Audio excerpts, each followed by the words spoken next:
Turnaround Tuesday, everybody. Alexander, how are you? Brock, what's going on? Hello, Sinatra. Hope everyone's doing okay. Had a decent Monday. Aussie keeps marching. So with the dollar index only 20 pips away from new highs for the move, Aussie's resilience has been outstanding. I'm wondering if the dollar breaks out and moves to new highs. I really don't think the Aussie's going to make a new low. We've had 210 points here.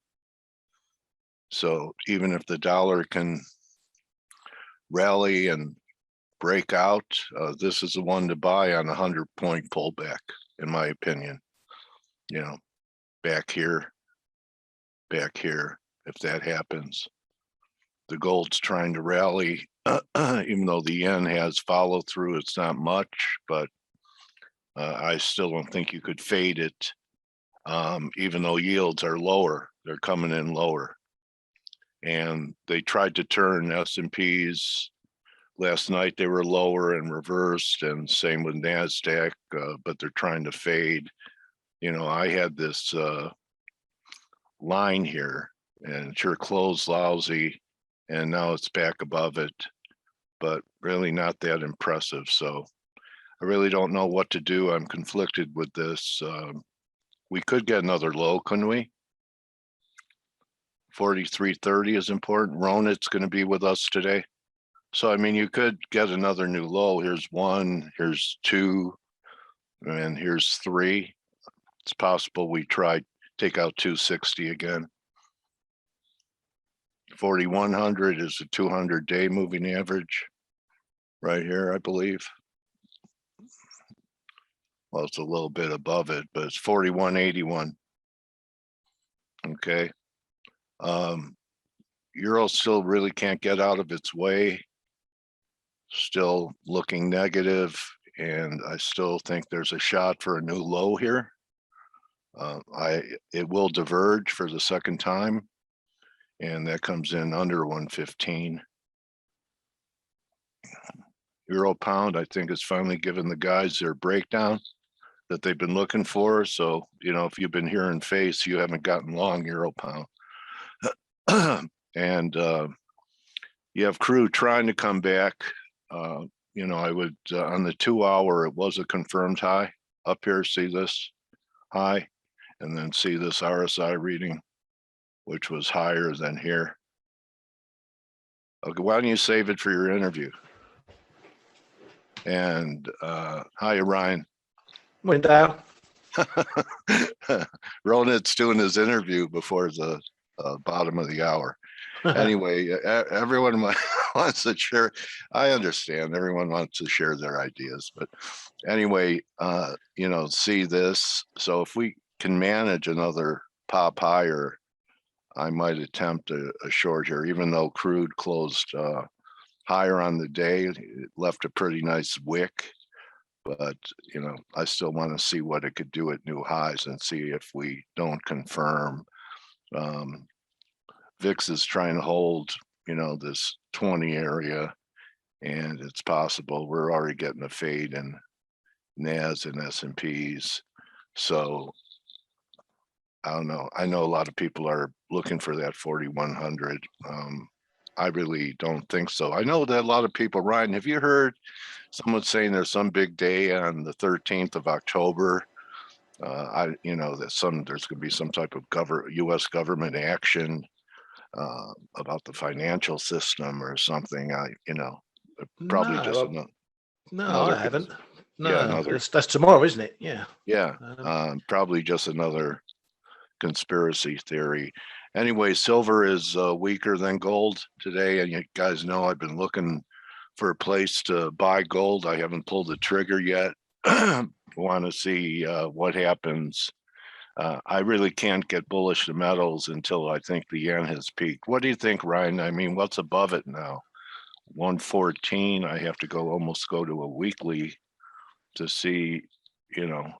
Yeah, you have to go wide on this one. Yeah. Yeah. So, yeah, I don't. That doesn't look. That. Yeah. Yeah, that doesn't look like a short to me. So, you know, until that calms down. Okay. So anyway, let's see, one of our people can't hear us. He needs to log out. Take his mute off or something. Yeah. But yeah, you know what? The big area for me has always been 114, 115. Absolutely huge. Yeah, that goes back how many years? Yeah, so we've got a couple of levels. The next level for me is around sort of 1370. But you're coming off that period you can see there in 2019, those high areas. But it's small fry compared to the 114, 115 area. Okay, and you're getting your break in EG. Oh, don't talk to me about that bloody thing. I got stopped on my. I was short on the break attempt at 85 last week. I got stopped this morning at 15. Then I went long at 06 because I thought, okay, you know, we failed yet again. You know, maybe we're going to build a bit of a base at 00. And I threw that in at 86, and now I'm just sitting on my hands. I'll let it do its thing. I'll worry about it after. Yes. You don't want to burn all your profits away on a core position, messing around with you know, these little spikes and things. Yeah, and making your broker money. Yeah, definitely. Don't want to make that money. Unless you go to Forest Park FX and you could get rebates and you could churn your account and have a rebate check every month. I don't know. They 1099 you on a Black Monday was October 19th. So Jane is saying, you know, there's, you know, some of these anniversary dates coming up here. October, always being the scary month. Black Monday. Yeah, I remember that day. Were you, how old were you in 1987, Ryan? Oh, how old was I? I was 15. Okay, funny. Okay, so I was. Yeah, I wasn't interested in Black Monday at all, mate. Hey, what were you doing that day? Dale's gonna go. That's funny. I was in my 60s. I was already on Social Security, but I will tell you, I had a penthouse office in Phoenix on Central Avenue, and I did go downstairs to see if the bank was still open. And they didn't even know what was going on. You know, I mean, yeah, everything's normal, Dale. What did you do? Take a loan? Huh? No. What did you do? Take a loan? No. In case I went bust, I was thinking I wouldn't have to pay back any of my loans. Anyway, Tim was 5 years into the business by then. Okay, well, thank you. It's good to have another dinosaur in the room with me. So anyway, you know, I don't have a lot of strong, compelling conviction on almost anything here. So, you know, I'm still in a wait and see mode. I bet Blake has ideas that he's executing. Do you? I've always got ideas. The thing is we are, you know, the dollar continues to consolidate not too far from its highs. Right. And it's just. Is it going to take them out, Blake?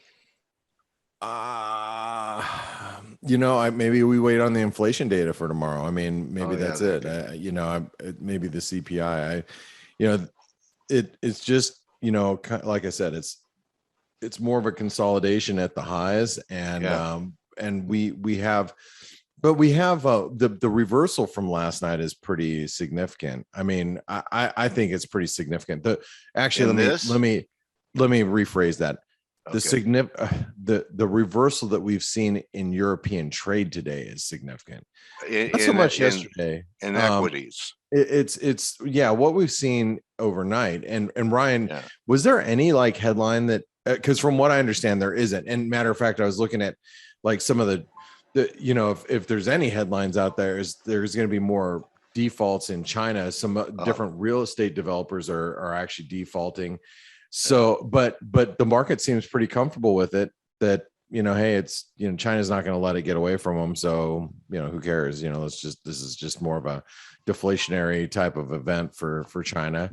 And, you know, it's not going to really affect us a whole lot here in the US. So, you know, status quo. But are there any headlines that really moved the market overnight? Nothing major, you know, a few little bits and pieces. You know, ships are starting to get turned away from a port in the UK because they can't handle the traffic, you know, but the same is happening in LA and other ports in the US. So it's a you know, we had issue. because of that situation here at the ports in California, we had a very bad oil spill because those ships out there, when they drop anchor, they checked the pipe, didn't they? Yeah, that's Orange nasty County, looking Blake. there in Southern California. Yeah, Orange County. I mean, it's really it's a bad spill. Really bad spill. Yeah, I read that. That was very bad. Hey, Blake, when you look at the daily S&P chart like that I have up here, and then why don't you take the charts? Is there anything that bearish that you see? I mean, I know it was bearish for a while, but I look at this and there's nothing that bearish that I see on that daily chart.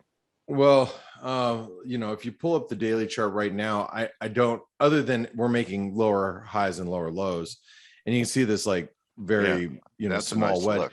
We can't ignore the fact that we came out of the ascending wedge, and we haven't even reached a 24% retracement. So we haven't even met a minimum expectation coming out of a wedge. So a minimum expectation I would expect is below the 200-day moving average down here at, you know, 4,000, roughly just a little bit above 4,000.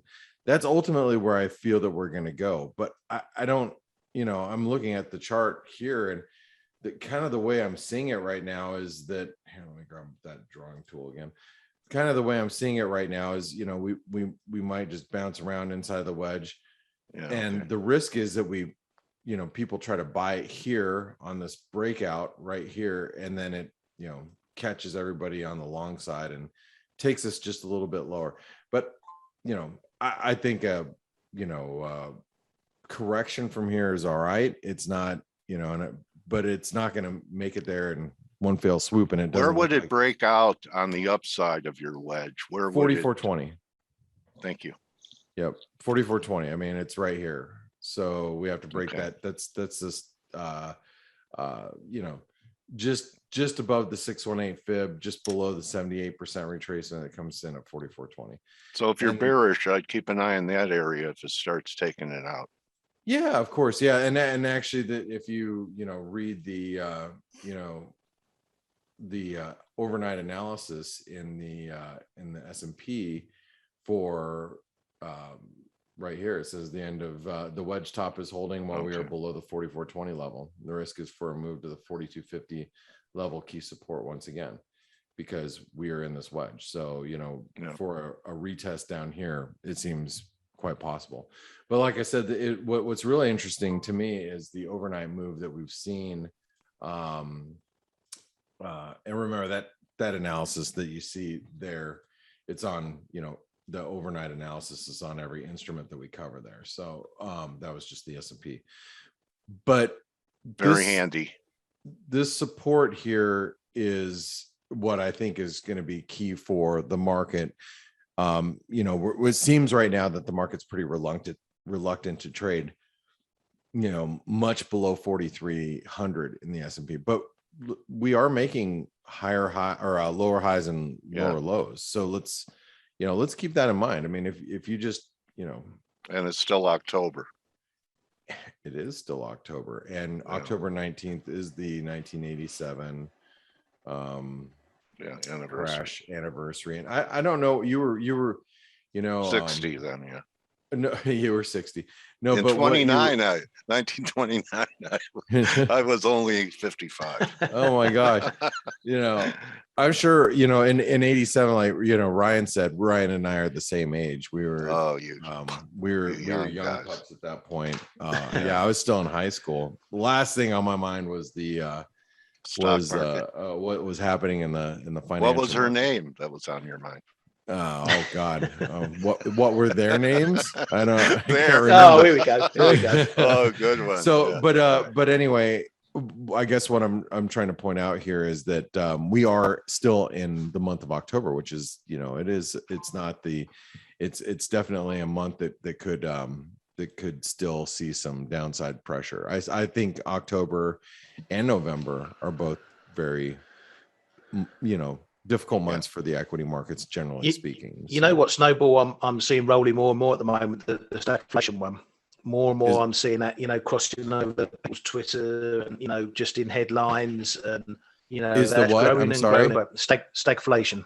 Stagflation. You know, that thing. And that thing can you banned me from saying about months ago.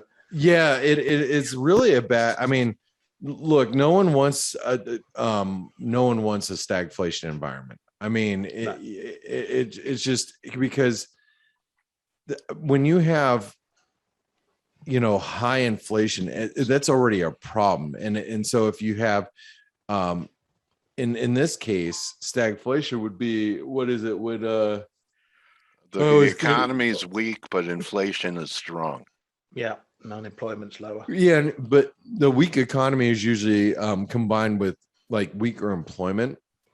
And man, that's a killer, right? And you know, if you have, you know, stubbornly high inflation and, you know, high unemployment, I mean, that's like the because what could the Fed do if they want to stop the inflation? To tighten is going to make the economy worse. Yeah, but Volcker did it. I mean, but there's no way that any Fed chairman would ever do what Paul Volcker did in 1980.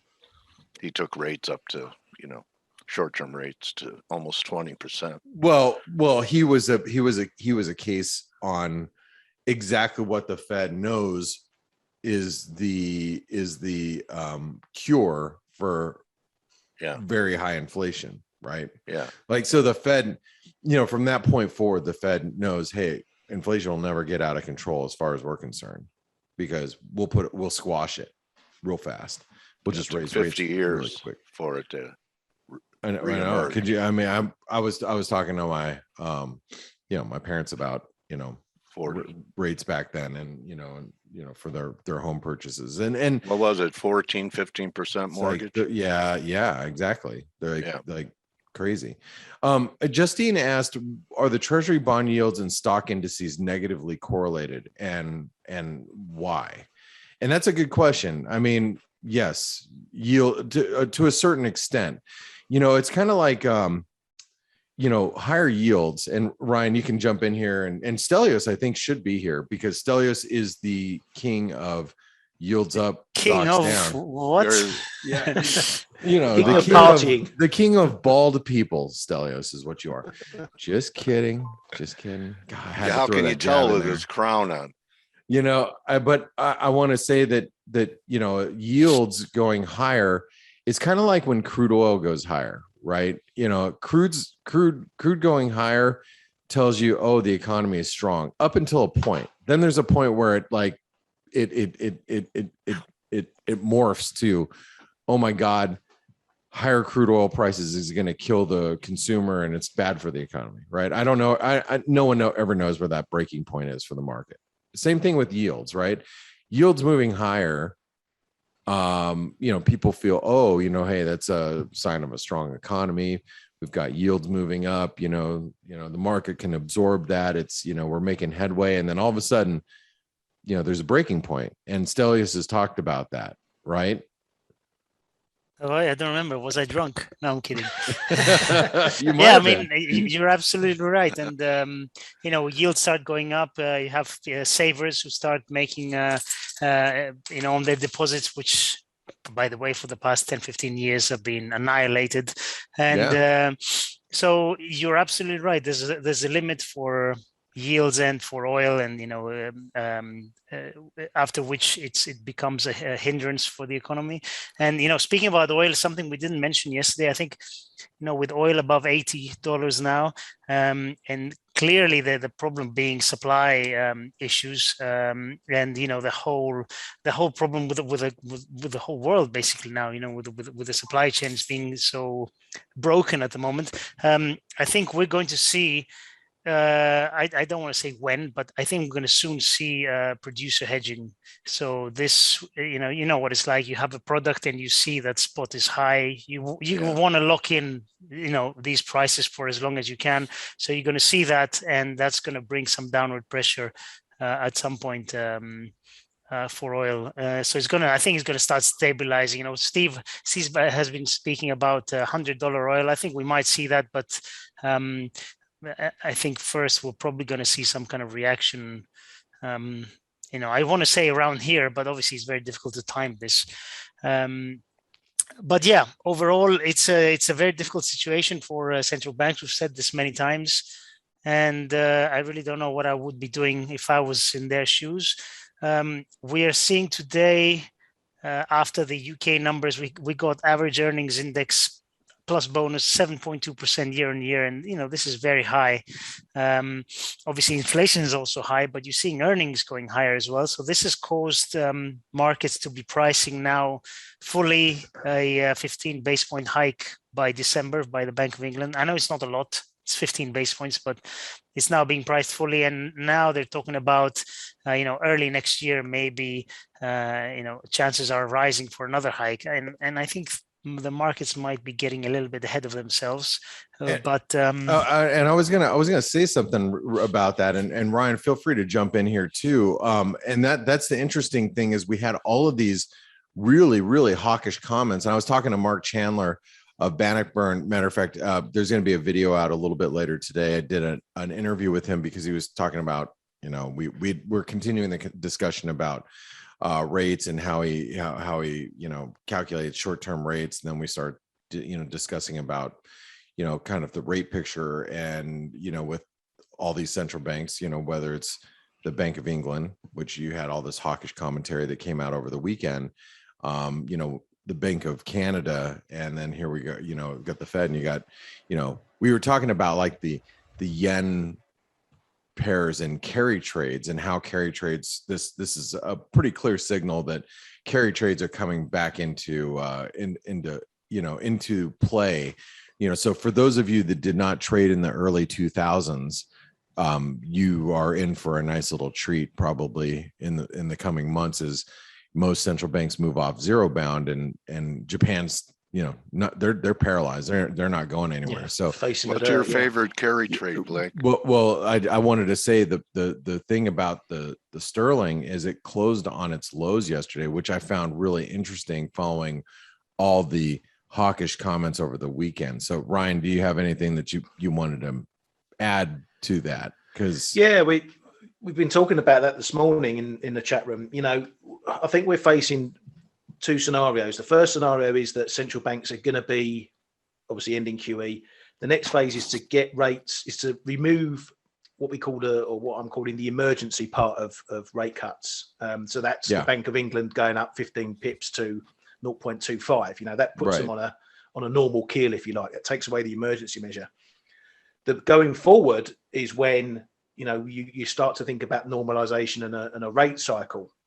You're going to get banks and countries who are going to go quite fast. Emerging market countries, they always move faster and harder than the majors. You can put the RBNZ in that basket. People talking about 50 pip hikes and 4 rate hikes and whatever. But I think it's going to be much, much slower for the majors. The Fed, I think the Fed probably get the rates up to 0.5 to 1% perhaps, and then they'll stop and look for the long road.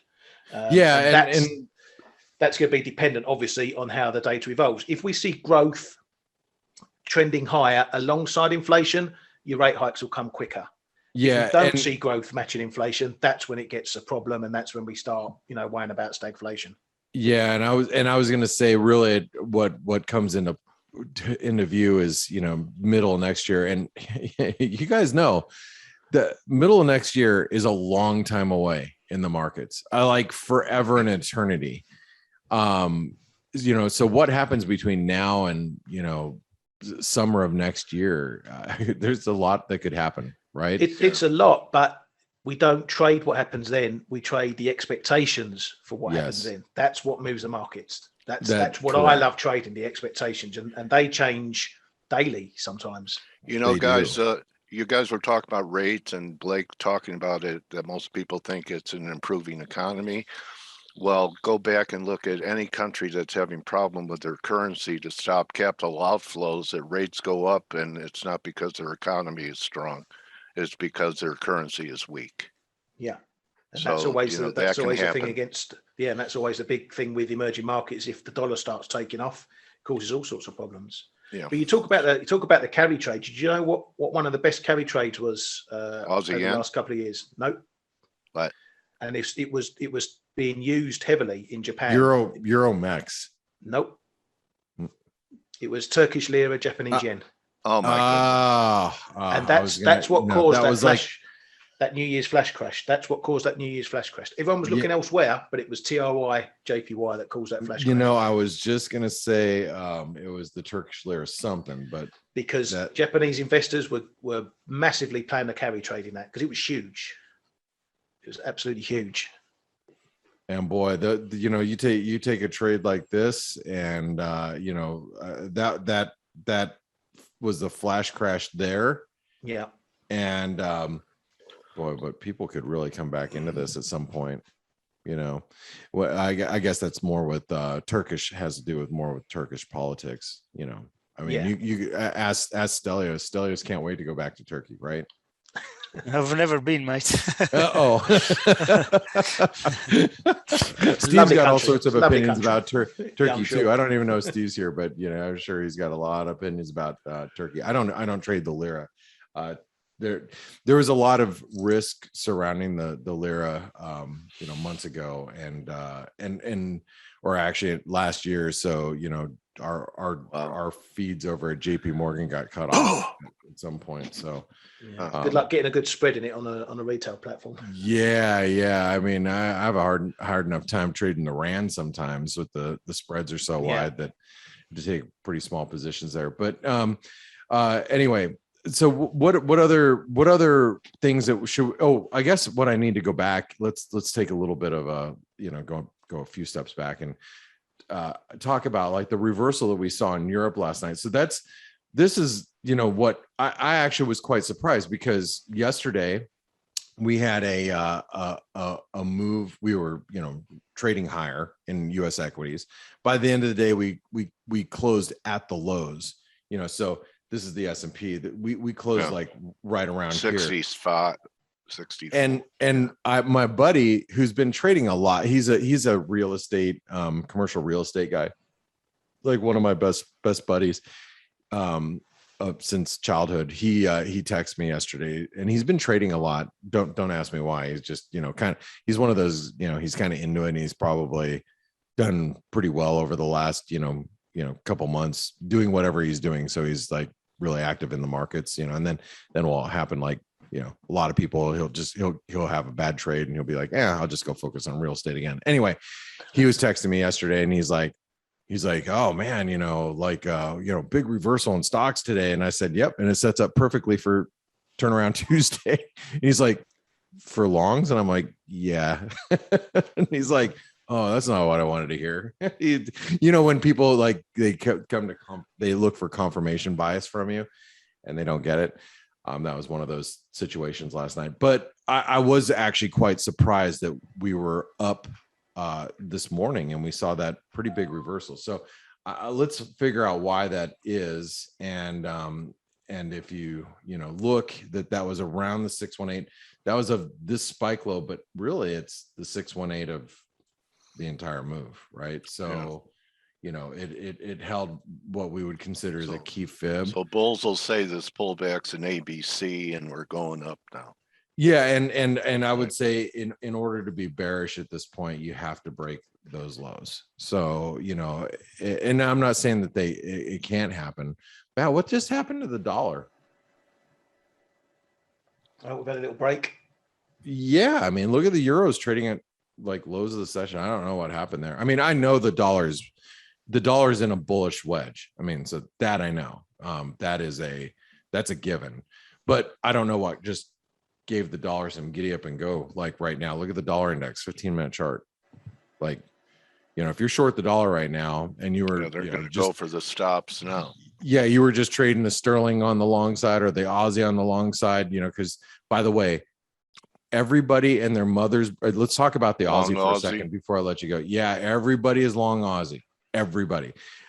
I love Greg Horvat to death. He's not here to defend himself, but you know, he put out a pretty bullish piece on the Aussie dollar, not over a week ago, right? So he was like one of the first ones to be bullish the Aussie. He thought that the Aussie was going to break out, you know, and this is at, you know, 73 cents or so.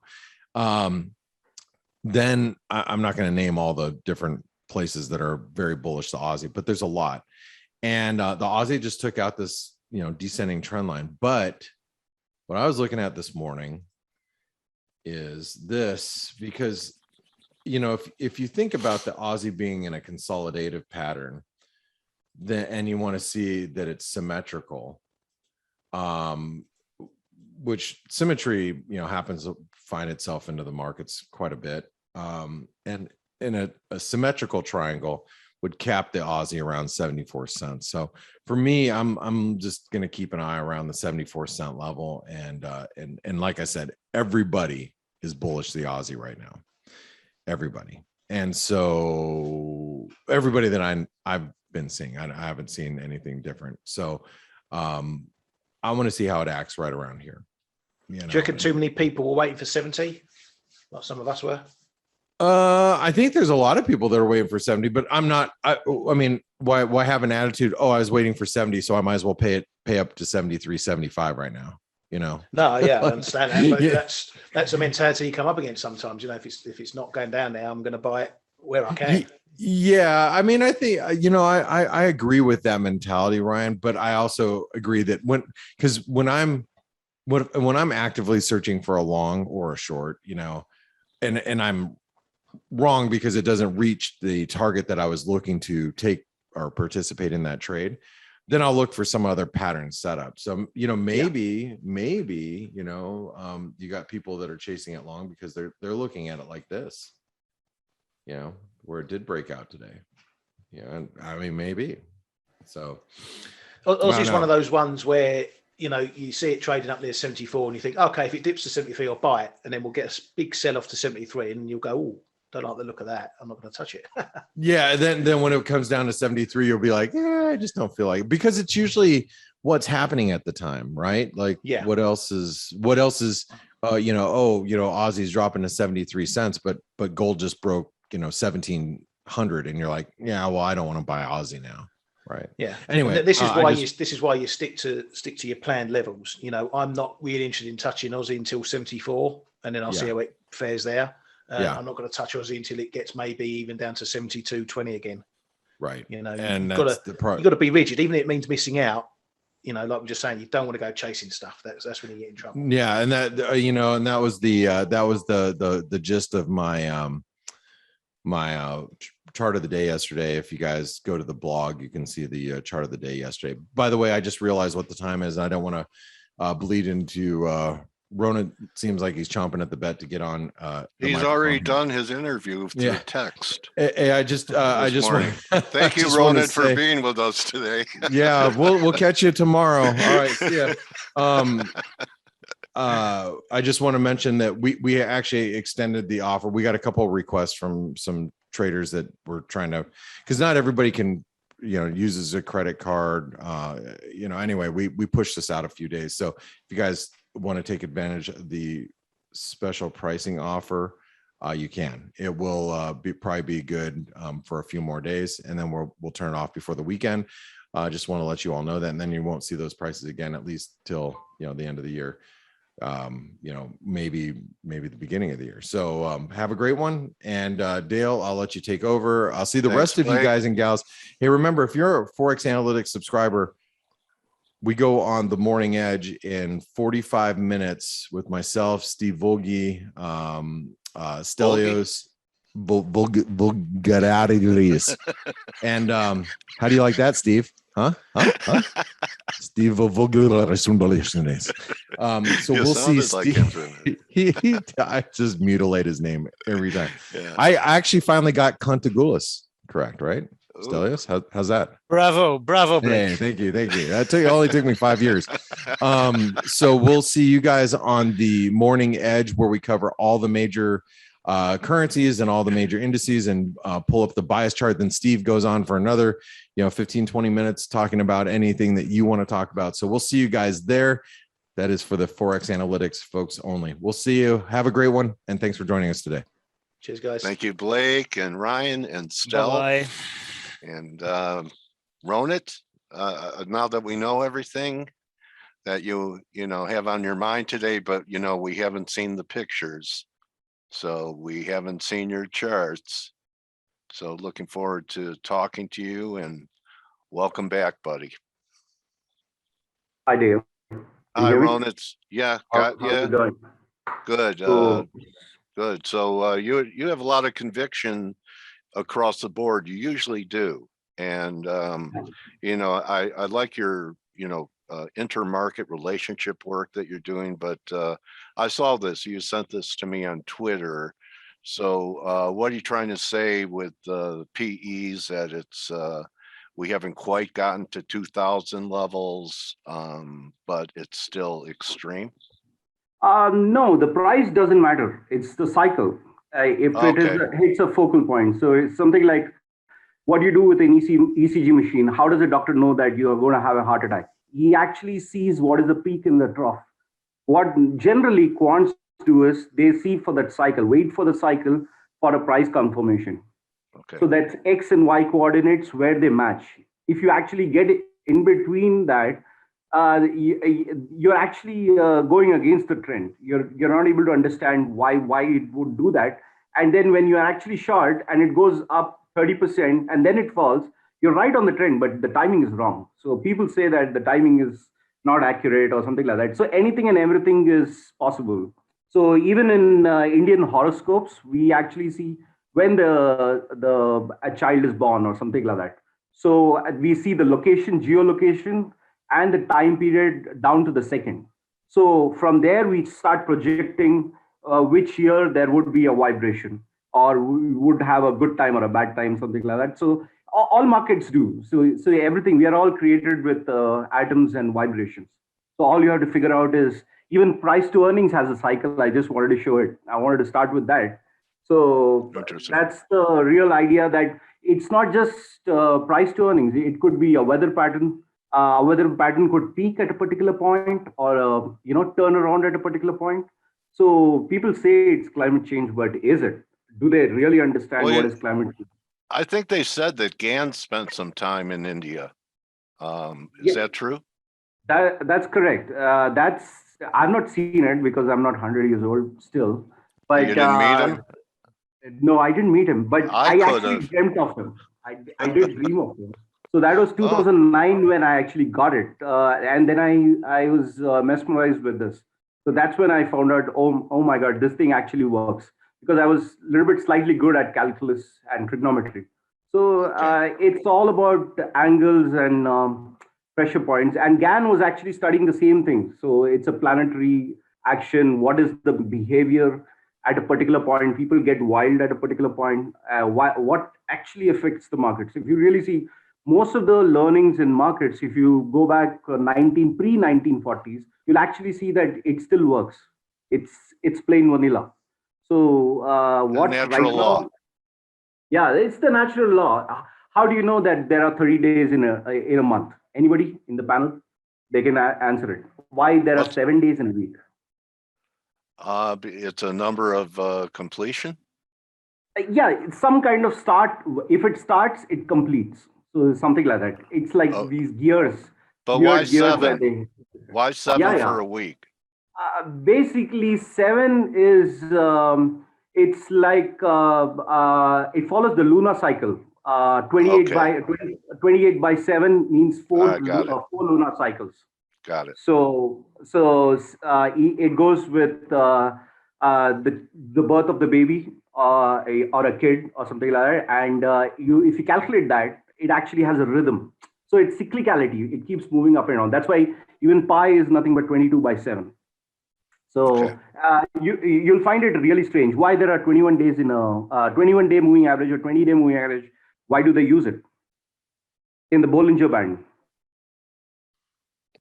Why they use 21? Yeah, 20 or 21. I don't know. Basically, 3 weeks. There are only 20, or on an average, there are only 20 days in trading days in a month. Yeah, that's 8 days in holiday. So it's a weird thing. It's a pattern. So and if I learn from you every time you're here. I never even thought about it. Why it's so popular to use 21. Yeah, because and even RSI 14. Why would they use RSI 14 on a day? Why 14? It couldn't be 13.25 or 15.6. Well, something people have like tried to convince me to use different days on my RSI instead of the standard 14. But why 14? it's the lunar cycle, nothing more than Oh, that. 2 It's weeks. slightly above the lunar, which is 14 Oh, divided by between 21. new and full moon. Yeah. Basically, 14 divided by 21 is approximately 0.6. 0.6. Khalid El Ghuli uses a 9 for an RSI. Is It's there? possible. 9-day cycle is something like 2 weeks. 5. Okay. So it's like a sync. It's not important indicator use. You just have to pick a day. That's why most of the algos or other things, it goes into Monday, Tuesday. They place the trade on Monday and they finish on a Wednesday or Thursday. Certain programs work on that. So that's how it is. So what are the big trades for this fall, Ronan? I think I'll discuss that one by one. What's happening? The biggest trade, I would say, the theme of this whole thing will be long crude oil if it crosses 82 and short all indices. And we are actually going to experience something like a big sell-off between now and November 1st. Why? We'll come on to it one by one. So this is PE ratio. You can actually see, I just wanted to start off with something different. So as we discussed last time, Fibonacci is actually gave a signal on February 22, just like September 2008. This is the Dow cycle for the last 100 years. So it flashed September 2021. Many people have that we actually down more than 4 or 5% from all-time highs. The high was made in December, I think. Okay. So we can check in the next chart. You can see it very clearly. February, we started crashing. September, we hit that high around that point. Now it's actually trying to hold that 33,700. The moment it breaks that, that's actually 4320 or 4300 on the S&P 500. So that breaks. The reason could be because of energy, and the sector is hot. Many people never thought that from $50 or $60 is going to go higher. Now everybody is like $80. So now we have to be very careful with this. So we should see that in the chart. So this is if you are actually using digital stop loss, that is, you can use this level. So 33,777. Every time it goes there, it actually tries to bounce back and to stop a sell-off. You can call it, they're trying to artificially game it, or you can actually say it's just a level which is important. If that breaks, 32,000 will be out in a flash. You can just blindly actually place So this is a monthly chart right here? Because I see the big red candle. Yeah. Exactly. So you can see that it hit 35,651. And these are not like horizontal cycles. This is kind of programmed cycle. So every month there is a value change. So it's not the same thing always. It's not a horizontal line. So, that first chart, was that the Schiller case PE? Is that what it's called? That's correct. That's correct. That's there. All right. Okay. Okay. So let's move on to S&P 500. If you really see, it's holding that 4,400, where I think even Blake was talking about that 4,420. Yeah, is great. But once that 43.98, it starts trading below it, the next official target is 41.23 and 3,800, and it goes like that in steps. So you can call it waves, wave 3, wave 4, wave 5. But if you use those levels, you can actually start placing better bets, and you can actually use those levels. Hello, can you hear me? Is a stronger dollar one of the catalysts for this? No, I think that it has to recall. It's just crude. Like this is NASDAQ. Yeah, I know, but crude is the major catalyst. So the inflation pressure from energy. It's actually rate of change of crude. So if you have a rate of change of 20%, that's a lot. That is a lot. Even natural gas, when we were discussing it, was like $2.5, which was in April, and we were talking about 17. It's almost halfway, $7, close to $7. Yeah, we know that you have sound issues. Well, your next winning trade, you have to do something to, fix. Either get a better internet connection, or I don't know what you're using for a mic, but you're breaking up a little bit. But go ahead, keep going anyway. Okay.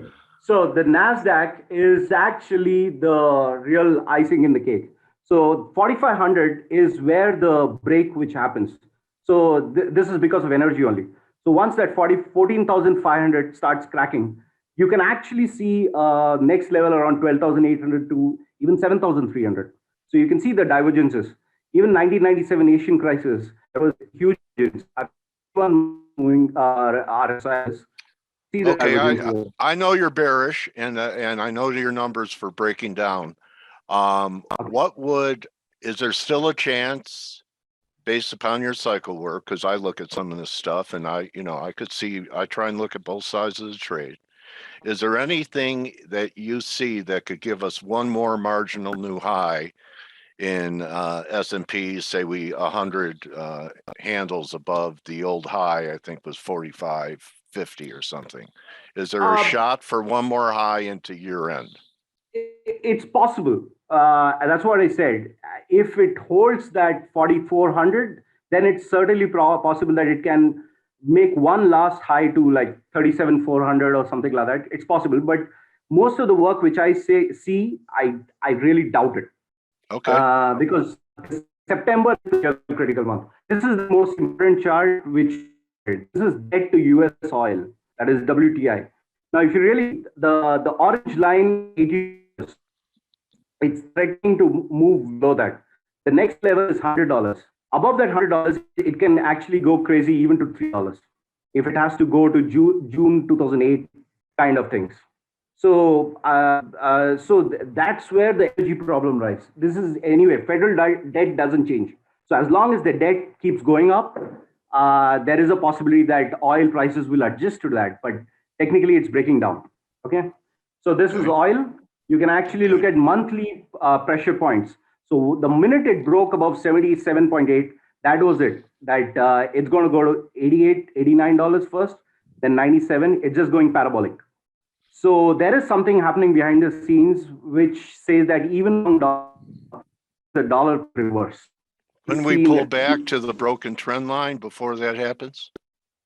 It's possible. That's why it's $0.50 stop loss. $80, you can actually keep it as a pivot. The reward is in the long side. So you keep $80 as a stop and you can actually just play it. On a monthly cycle, you can be very bullish till it's 77.8.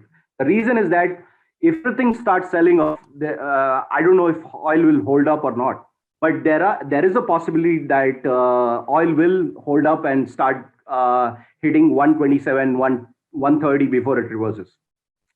So this is again same broken down levels. You can see it tested that $78 this year, then came back all the way close to 60, 68. It actually just started going up. So 77.8 next level. We could actually be seeing $99 within this week or next week. So it's about rate of change. Now this is natural gas. Now natural gas is taking a breather. So because oil is taken over from 74, 75. So natural gas is actually underperformed by 20% against US oil. But you can clearly see that once it broke through 3.74, it is actually hitting 7.24 next. So it's doubling. So it starts going up to 10, something like that. So each slab is something like $3. So energy is the real theme. And you can actually see the breakout from 2006, 2008, where there was a great crash of hedge fund, which actually was long natural gas. So that's around $12. So my guess is that if natural gas has to go up, you have to buy above 5.9, and till mid of next year, it'll keep going up. So that's a particular thing. It could be a 7 point. So I'd watch risk match levels. Okay. So is it possible natural gas could pull back to like $3 to your next cycle? I doubt it, but possible. Why? Anything is possible in the market. Okay. All right. Here's evidence that it will not pull back because CRB actually has broken above 200 or something like that. So we are targeting something like 300. So CRB is a basket of commodities. So if 300 is from here, we are actually going to get 50% movement from here, approximately. So can you hear me? Yeah, got you. So this is a GAN fan on the same CRB. You can see over there, the breakout was elections. So once that actually broke, it didn't stop from there. So somewhere April to July next year, all commodities are actually outperformed by 30 to 50%. I'm talking about the markets. So this is the real pattern which I'm observing in crude oil. This is actually called a Gann grid. So first target is, you can actually see each grid, it's moving at the rate of $7 for each grid. So it can hit 130, pull back all the way to 95, 90, and then double up from there, which is around 190. This could all happen very fast. As you can see, the black line, that's actually the time within which it is supposed to happen. So I'm expecting 130 at least by Feb 2022. We'll see how it goes. Wow, that's 4 or 5 months, right? Yeah, not much. Now, this is the real hint. US oil actually, the WTI is actually out, it's going up with dollar. So that tells you that the dollar doesn't matter. There is something else happening behind the scenes. So even if the dollar actually outperforms by 10%, there is a possibility that this is breaking out. So this is nothing but WTI into DXY. So it's showing a lot of strength. And the cycle point was lower. It's not higher. So it's kind of highly inflationary. This is one more interesting thing. Crude oil into USD CAD. So if USD CAD has to go down, that means Canadian dollar has to appreciate. That means oil is going substantially higher. So if a parity hits on USD CAD from say 1.25 right now, it could be 130 or 190 before the dollar turns around. So you can see that over there. You just divide WTI, this 130 divided by 1.04 or something like that. That will be the value of crude. You with me, Dale? Yep. So this is extremely short term for crude oil. You can use these levels, 79.8. You can keep the stops, keep running. I'm looking at 99 within very short period. So it'll catch everyone's attention. So what is the risk reward? 0.5%, 1%? That's good enough, I think. Hello? I got you. Yeah. So I'm writing things down. Now there's one interesting factor which is happening. Everybody's arguing that look, everything is going up. Not really. If you actually study 1970s to 1980s, copper actually briefly outperformed and underperformed. So here, what is happening from 2003 to 2020, actually the WTI underperformed against copper. Now, it actually, energy is outperforming even copper. So this is a pattern. Can you see that pink line, which is actually breaking out? That means copper could be not going up so much if it crosses 19 ratio, which is like 25. If it hits that 25 mark, that means copper could be like 10% up, but crude oil could be like 100 plus, something like that. Okay, so 19 is that ratio. Long oil against everything. Yeah. Basically, it's oil. Oil is the blood and soul of everything which moves around. They call it shortage, but is it really shortage? Now, this is the real FX move, which I'm actually thinking, what if USD yuan actually goes to 5 from 6.3? Because nobody in the media is actually talking about if USD CNY actually starts appreciating against the currency, against the dollar. So how deep could it go?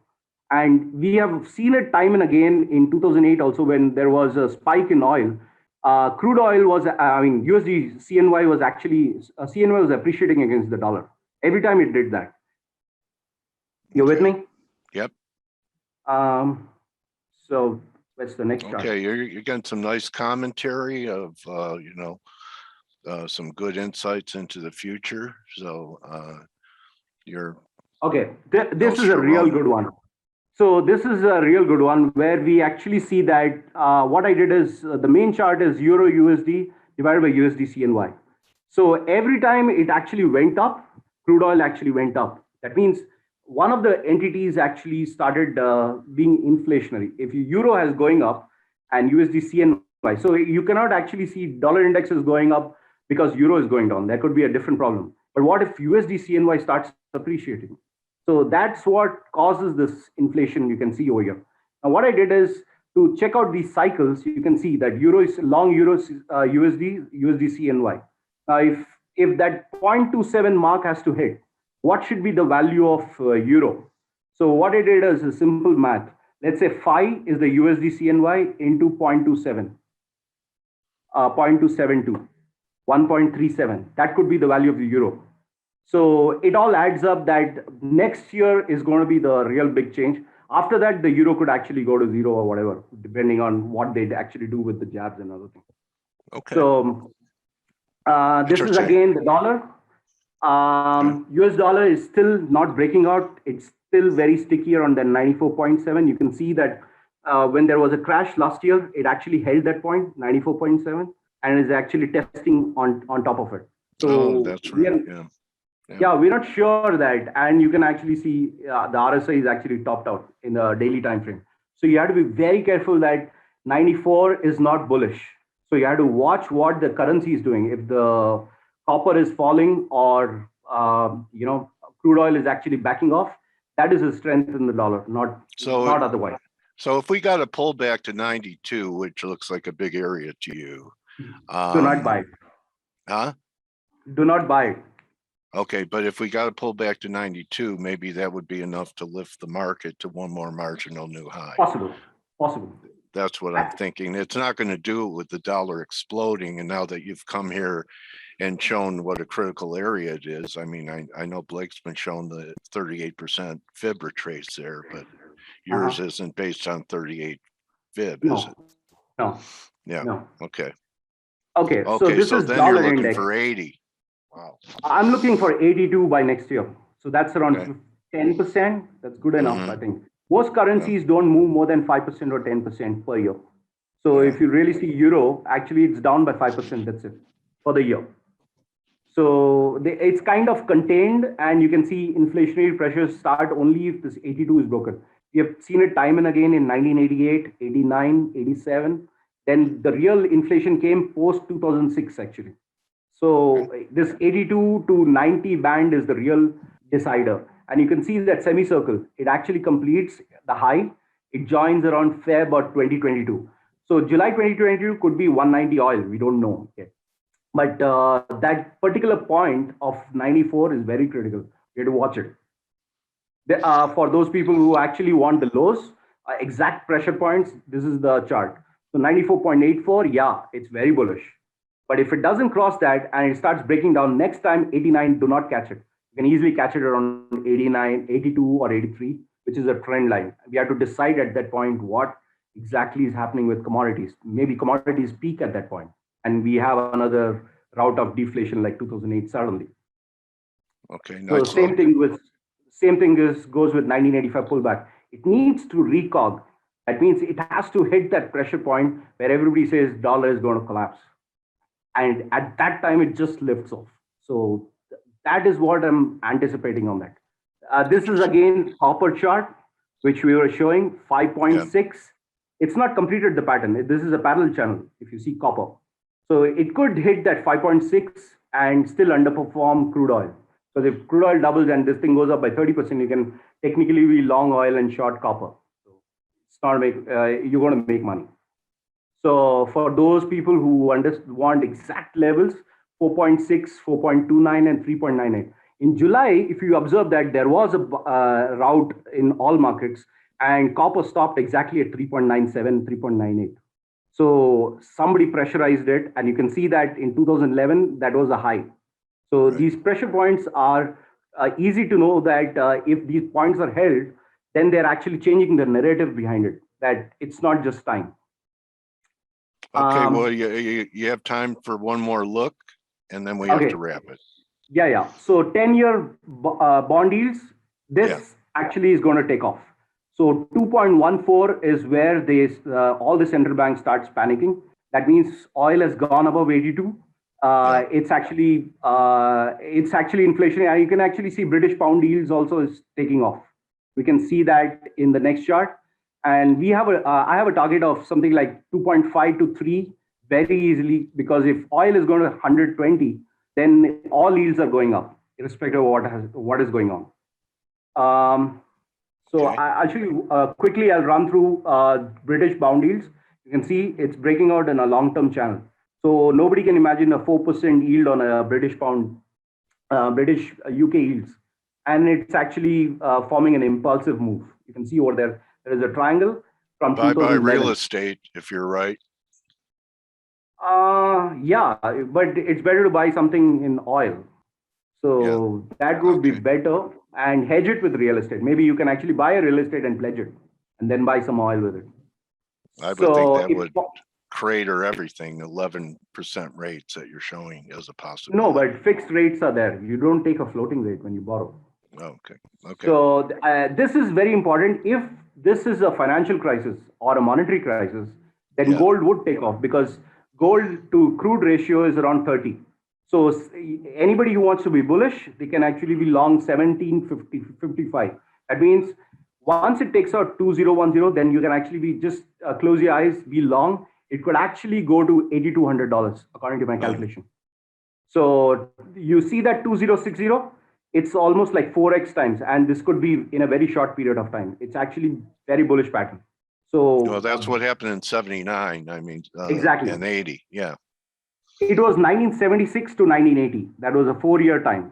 So right now it's like 2021. We could expect that by 2025. So parabolic rises. Again, the euro is actually very critical at that 1.156. Will they allow it? I don't know. But 1.1516, you can see that long-term support coming in over there, and the channel is breaking down. So this, if euro is breaking down and gold is going up, that means it's a monetary crisis.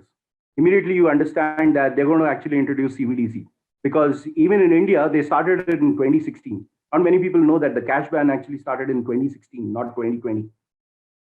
So they're going to issue what? An SDR?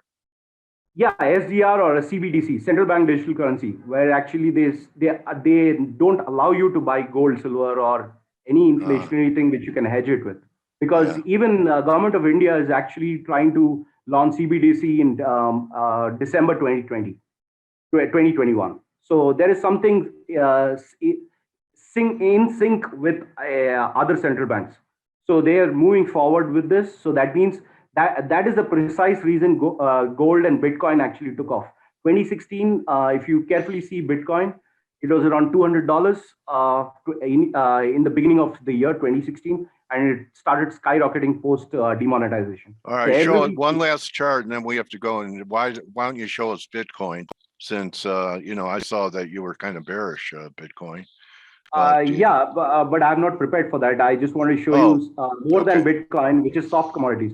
This is lumber. All right, we have to wrap. That? It's after 6. I'll show you one last chart of wheat. Actually, this is wheat.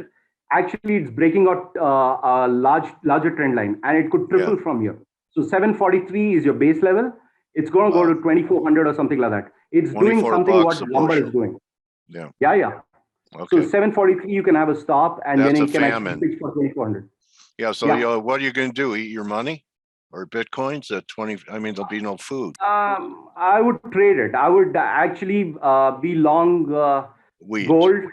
gold or oil or any other soft commodities like sugar. No, I would actually do some physical trading in that. So sugar or wheat. So why do you have a silo? Yeah, kind of. You could store it. It's like a shipment. We can actually arrange for that. You're like Joseph. You're like Joseph in the Bible. So you're going to buy, huh? No. Yeah. Anyway, so wow, that's all I could say about this. All the charts you've shown today, buddy. Thank you so much, my trading warrior brother. Actually, there were 34 charts, so I've shown. I think I covered most of them. Yeah. I mean, great. I'm going to go back and watch this one over again. Yeah, sure. To catch it, because so much and compressed in this amount of time. So the best way for people to follow you is at Ronit9Q. Yeah, that's right. Okay, buddy. Remember that you're Elvis and I'm what was his name? What was Elvis's manager? What was Elvis's manager? I have no idea. Okay, well, it was like but I thought you were a Highlander. You said that you're 55 and it was 1929. So not the colonel. Was it? I don't think it was a colonel either, was it? Maybe it was. Yeah. Okay, Brock. Anyway, I'm the colonel. You're Elvis. Thank you for shake, rattle, and roll in the markets. Colonel Parker. That's right. All right. So thanks, Ronit. And everyone, you could join the team in 11 minutes on the morning edge. Hope you enjoyed Ronit's stuff. It's great. You know, he sends it to me almost every day, his stuff. So my head explodes every day when I look at his charts. So really? Anyway, I'll send some more. all right. Thank you very much, Ronit. Thanks, Dale. Good hunting. Adios, everyone. Have a good day trading. Take advantage of the offer and sign up so that after we're done here, in 10 minutes, you could hear Steve and Blake and everyone, and they'll field your questions. Adios. Oh, I forgot. Thank you, guys. Thanks. I forgot. Yeah. And don't Wow. just count your pips, count your blessings. I'll Yeah. see you guys. Adios. Thanks. Bye. Bye-bye. Bye.